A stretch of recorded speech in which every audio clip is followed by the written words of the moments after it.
Quizás no sabías, pero el amor sí tiene un límite. Y ese límite se llama dignidad.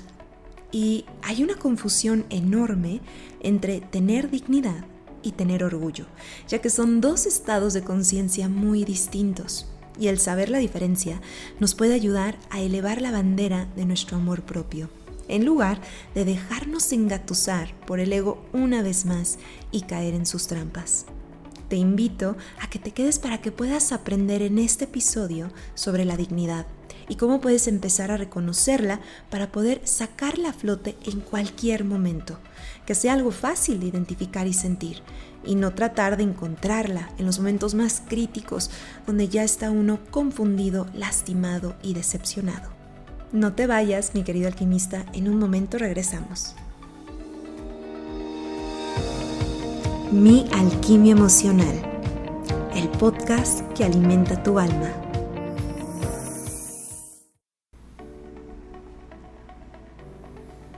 Hola, mi querido alquimista, ¿cómo estás? Espero que estés mejor y mejor, esperando que el camino de embellecer tu alma sea cada vez más y más armónico. Mi nombre es Marifer Pérez y el tema de hoy que vamos a tratar se llama la dignidad como límite, la diferencia de la dignidad y del orgullo. Y creo que este tema es muy importante tocarlo, ya que muchas veces las personas adormecen su autoestima y su seguridad, o mejor dicho, se dejan anestesiar por los puntos que voy a comentar a continuación. Uno de ellos siendo falta de respeto o falta de interés. Y se dejan llevar por lo que quieren obtener en lugar de ver crudamente lo que están obteniendo. Ya sea esto nada, es decir, que obtienen muy poco en su relación, llámalo afecto, tiempo de calidad, interés, etc., o quizás acciones de la otra persona que te incomodan, te hacen sentir menos valioso o menos valiosa, por no decirlo de una manera más desagradable. Pero bueno, en resumen, lo poco o mucho que recibes son malos tratos. Y cuando esto ocurre y la persona se deja adormecer por cosas que le incomodan y sigue ahí, es cuando debería de despertar la dignidad, que en pocas palabras es en respeto por ti mismo y darte cuenta de tu valor, el cual es muy alto, y a partir de ahí hacer conciencia de que lo que tienes que hacer es poner un alto y jamás permitirte o jamás permitir rebajar tu valor por saciar un amor que no llena, aparte de todo, ¿no? Al contrario, estás llenándote de dolor. Y acuérdate de lo siguiente, la dignidad nunca se vende ni se presta. Hay ocasiones que las personas más experimentadas y fuertes pueden perder el rumbo y cruzar esa línea tan delgada de la moral o del amor propio, y justo por dejarse llevar por el amor todo lo puede, confundiendo esta frase terriblemente y dejándose llevar por la brújula de alguien más en lugar de la suya.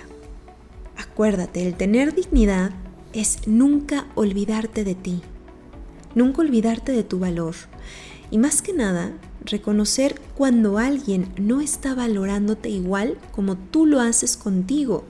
Por eso es tan importante aprender a amarse a uno mismo. Yo sé que últimamente está esta frase, ¿cierto?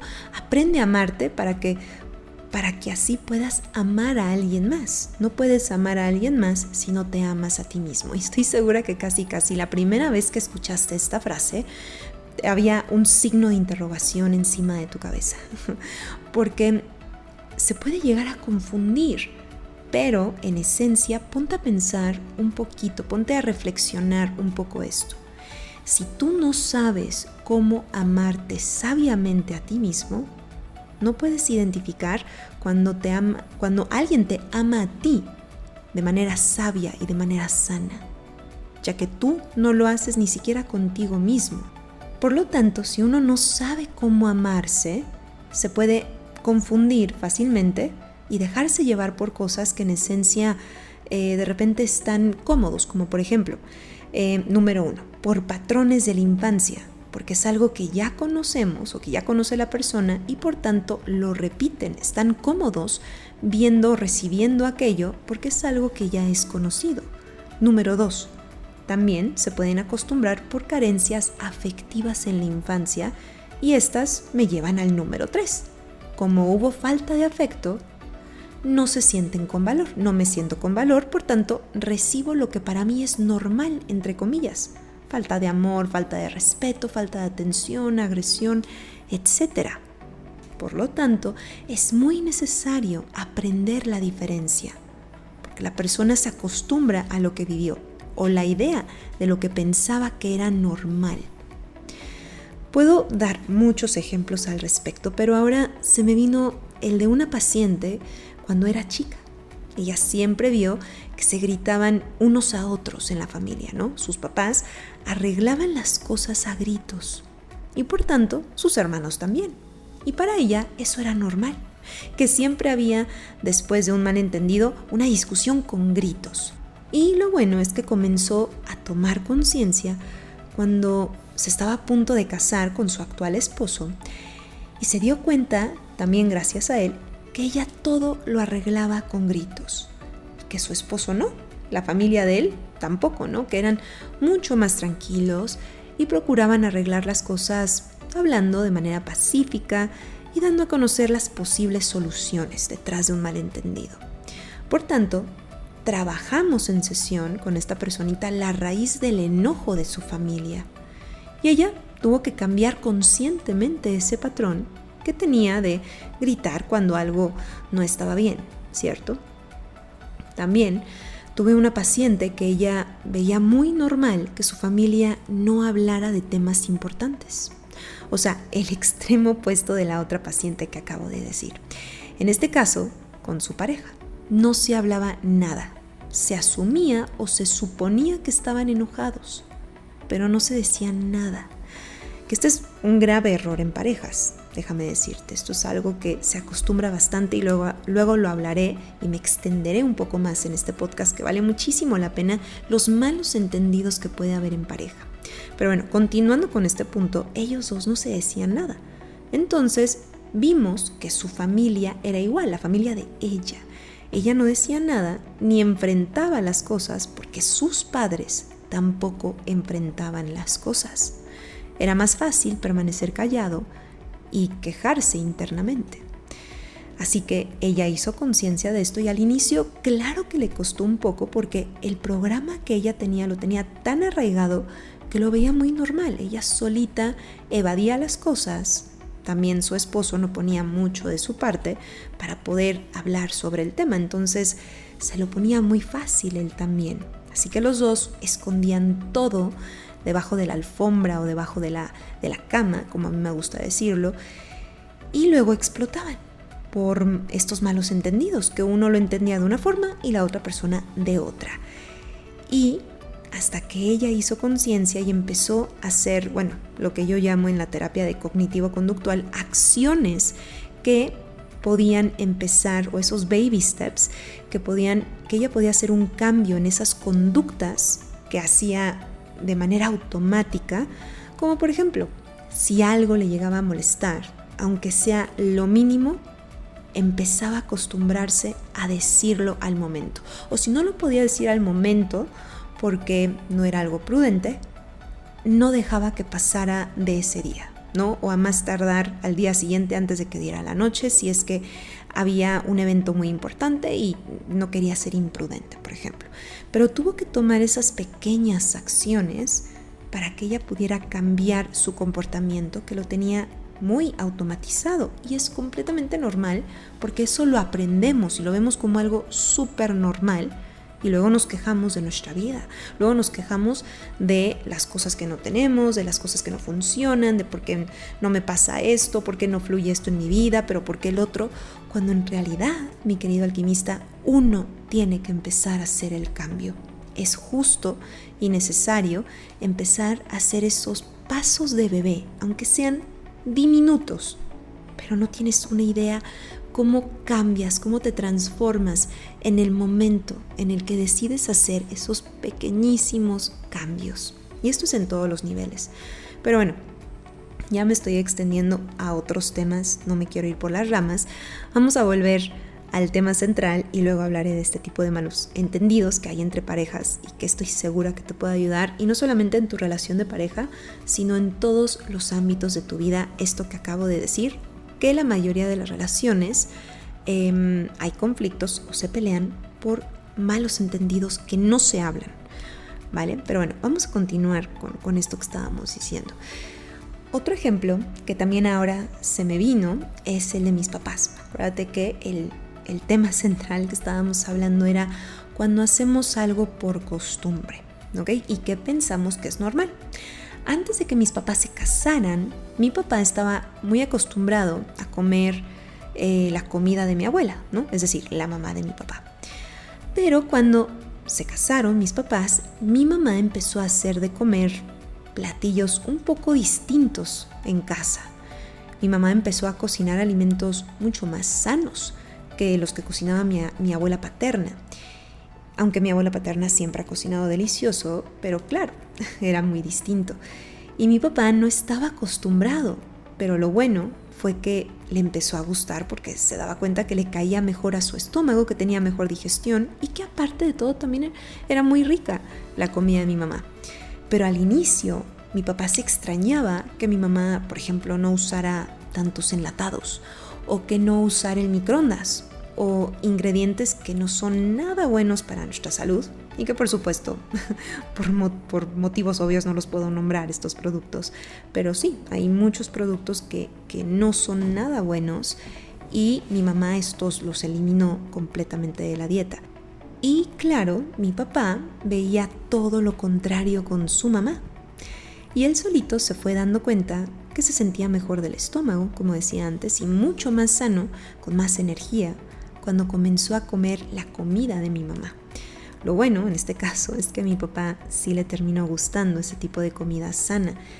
Sin embargo, él hubiera podido continuar comiendo como él lo hacía, porque él estaba acostumbrado a eso. Eso era, para él era completamente normal comer los platillos que hacía mi abuela con cosas que no eran tan sanas, ¿cierto?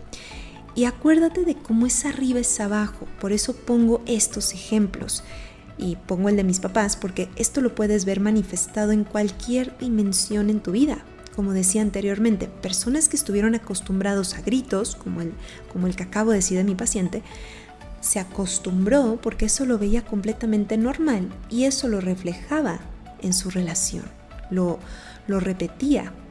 O también uno se puede acostumbrar a ver como algo muy normal que las mujeres mandaran mucho más que los hombres en casa, ¿cierto? Que la mujer era la de las riendas, la que decide, y el hombre lo ponen a un lado como si él no tuviera ni voz ni voto. Y por eso luego al estar en una relación tienen problemas porque su pareja se enoja, en este caso el hombre, que es muy mandona la mujer, cuando ella lo ve como algo muy normal porque eso lo vio en casa. Ahora, quizás te estás preguntando, ¿qué tiene que ver estos patrones, Marifer, que me estás diciendo con el tema de la dignidad? ¿Cierto? Bueno, pues tiene que ver todo, mi querido alquimista, porque si tú notas que te cuesta un poco más tener dignidad, te recomiendo que observes quién en tu familia no tuvo tanta dignidad. ¿A quién ves que pisotean emocionalmente y no hace mucho al respecto? ¿A quién ves que se queda cómodamente en una posición incómoda? ¿De quién aprendiste esto como algo normal, entre comillas? Cuando te des cuenta de esto, verás que es algo aprendido. Esto, la verdad que me he dado cuenta y fue muy sorprendente, cuando hubo personas que les costaba tener dignidad, ¿no? Y soltar lo que les estaba haciendo daño, evidentemente, ya sea en una relación o incluso también te voy a comentar algo, mi querido alquimista. Esto también puede pasar en el trabajo. Una persona que le cuesta tener dignidad en el trabajo porque lo están tratando de una manera pésima, pero les cuesta tener dignidad. Y en este caso vimos en su historia familiar reciente, ni siquiera nos tuvimos que ir a la bisabuela. O sea, esto era ya caso de papá y mamá, que uno de los dos no tenía dignidad o no tuvo tanta dignidad para dejar una relación. o mejor dicho, para dejar la relación actual que estaban teniendo sus papás, que uno de los dos estaba sintiendo muy incómodo y uno ve que aguanta a pesar de que pueden pasar muchísimos años. Así que todo esto nosotros lo podemos ver y lo absorbemos y se queda a nivel inconsciente. Y acuérdate, justo como lo dice Carl Jung, hasta que lo inconsciente no se haga consciente, el subconsciente seguirá dirigiendo tu vida y tú lo llamarás destino.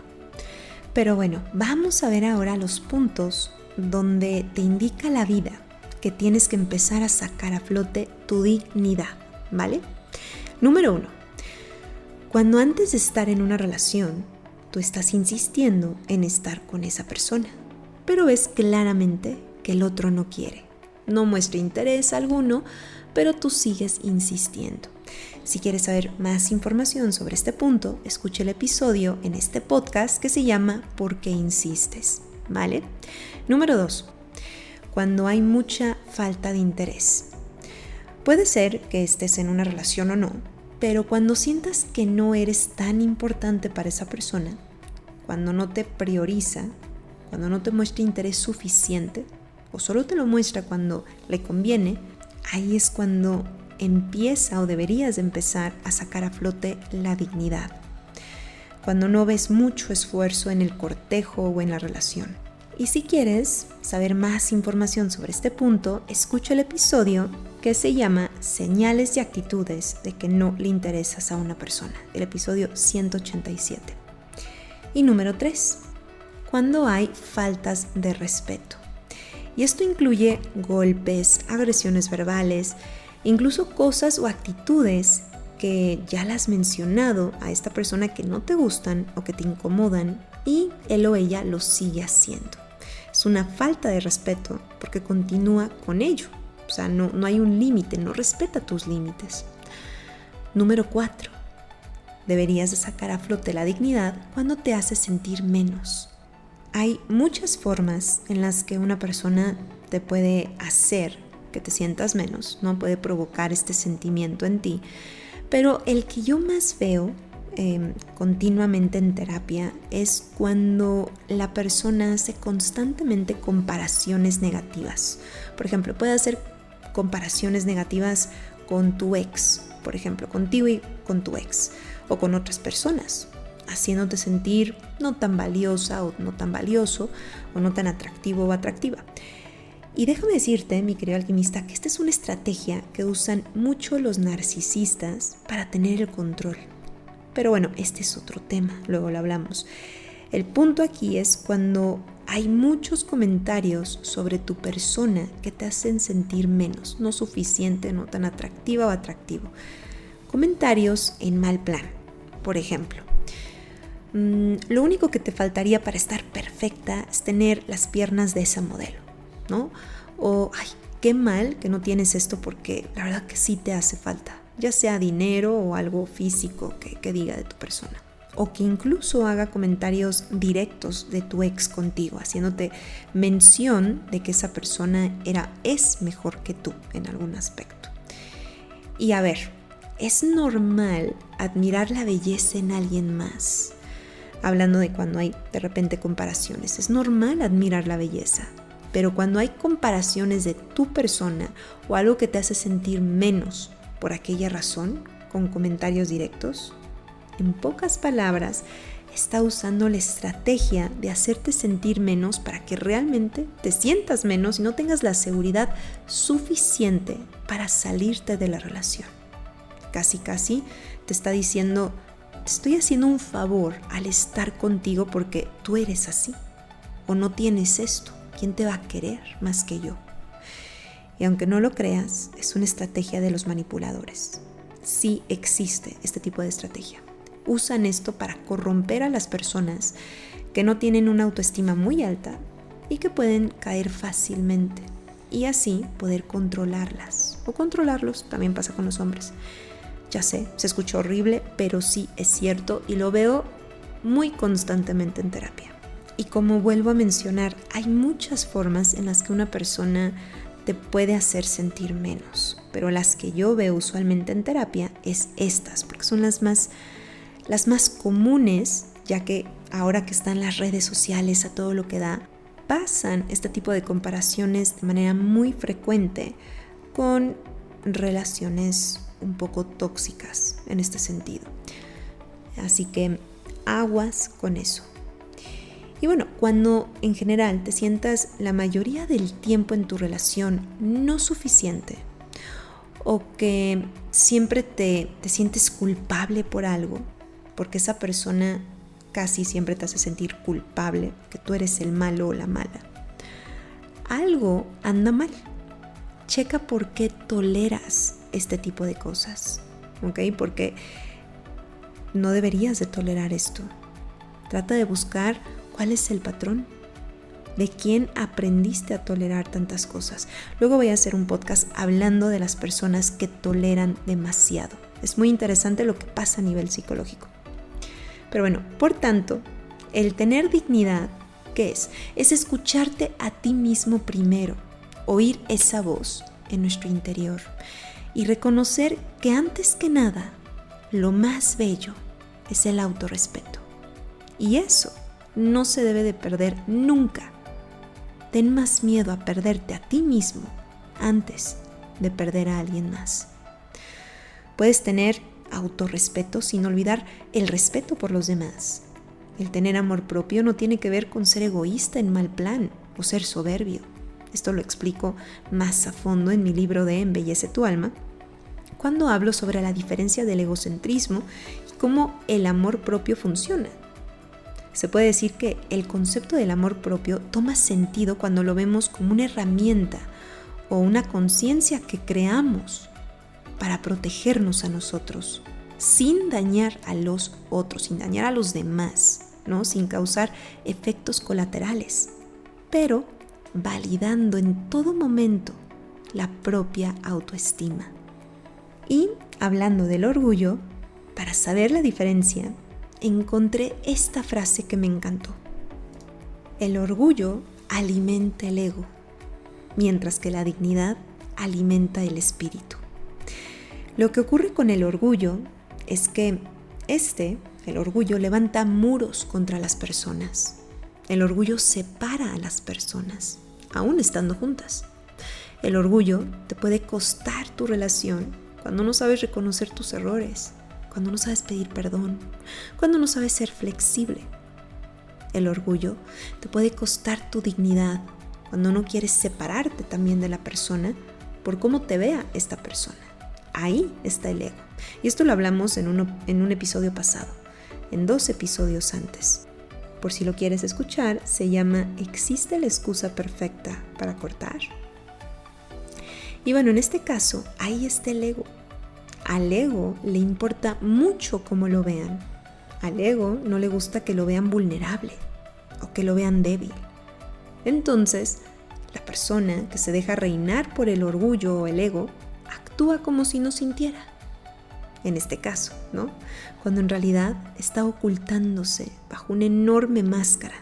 Aquellas personitas que no se quieren ver vulnerables o débiles se están ocultando bajo una máscara y también se ocultan bajo otra máscara cuando no quieren hablar a través de su verdad, por cómo lo vean.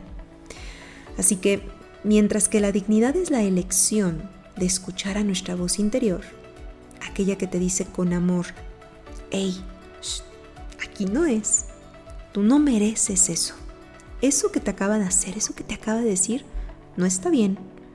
Eso que te dijo o hizo no está bien. Tú sabes que eso no fue lo correcto. Y es aquella voz la que te alienta a ver todo lo bueno en ti. Y no una voz que te aparta de las personas, creando muros de silencio, sin poder o querer, sin querer también arreglar el asunto.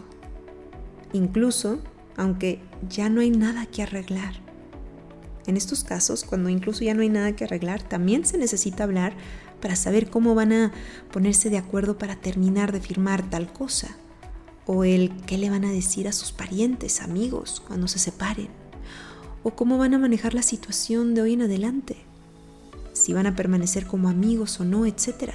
Y cuando el orgullo aparece, es cuando la persona quiere hacerte la vida imposible o te la quiere poner difícil, ya sea con su actitud o con la poca disponibilidad para resolver tal asunto. Y también, en este caso del orgullo, se puede asomar el victimismo. Y todo esto es resultado de una baja autoestima. Se disfraza el ego en estas actitudes destructivas con una baja autoestima. Así que acuérdate de la diferencia. La dignidad es para tu espíritu y el orgullo es para alimentar a tu ego. Y los dejo con esta última frase. Aunque nunca debe perderse un amor por orgullo, tampoco hay que perder la dignidad por amor. Y bueno, mi queridísimo alquimista, espero que este episodio te haya ayudado, te haya brindado muchísima luz. Y te espero en la plática que voy a tener en Mindalia el 21 de julio a las 9 a.m. hora México, 4 p.m. hora España, donde estaré hablando sobre embellece tu alma a través del amor. Les mando un abrazo muy muy grande, lleno de alquimia, y nos estamos escuchando aquí mismo en Mi Alquimia Emocional, alimento para tu alma.